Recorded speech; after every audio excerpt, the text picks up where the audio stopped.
It is often the case that emerging leaders are able to move to the forefront and be selected as leaders because of their exceptional technical or functional expertise. However, as they progress further in their careers, the emphasis on technical and functional expertise diminishes, while the importance of leadership skills increases drastically. This development and change of focus can be affected by both the people you work with and the task itself. Although current and former bosses can provide a wealth of information on what to do and also what not to do, extending the range of people you look at for lessons on effective and ineffective leadership is very important. Tools like mentoring, formal or informal, and executive coaching provide excellent opportunities to leverage the experiences of those around you to help your own development. Additionally, dynamic, ever-changing environments provide a fertile environment to push the limits of your own abilities. Stretching outside your comfort zone and taking risks is yet another way to improve your own skills and abilities. Learning to learn from experiences is not easy. In fact, the times when we most need to let go of our past learning patterns and take risks, risking failure, are the times we are least likely to do this. In the face of transition, stress, and challenge, we need to be willing to go against the grain and to work through the short-term performance decrements to experience the long-term learning gains. A great deal of research has demonstrated the positive effects of education and training programs on performance and advancement. But the content of these programs varies substantially. University courses in leadership generally provide a broad survey of leadership research and findings. In these settings, knowledge is often transferred via the lecture method. Additionally, these courses make use of individualized feedback, role-playing, and case studies to enhance learning and development. Leadership training programs are more narrowly focused than university courses and are much shorter. Oftentimes, these training programs target a specific audience and the set of skills that audience needs to better accomplish their job tasks and responsibilities, such as first-time supervisors. At an organizational level, developing a systematic leadership development plan and ensuring you are an informed consumer will lead to your organization selecting the most appropriate leadership development avenues, whether they be education or training programs.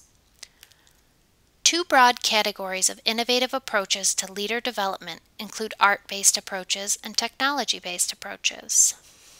Arts-based approaches are described as projective and involve artistic creation and interpretation that allows participants to reveal inner or less accessible thoughts and feeling.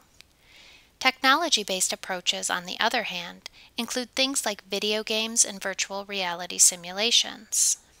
These methods share several distinctly advantageous characteristics for training and development purposes, such as requiring participants to develop speed of thought and action.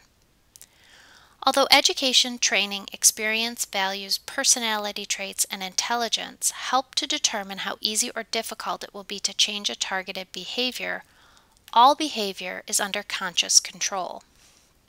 Many times, leaders and followers will need to start or stop exhibiting certain behaviors, and there are 4 key methods to change behavior. Action learning involves the use of actual work issues and challenges as a developmental activity.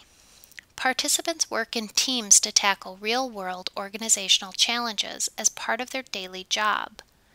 There are several drawbacks that can include domination by one team member, or the nature of the problem being such that it requires fast-paced work that prevents proper reflection and learning time for participants.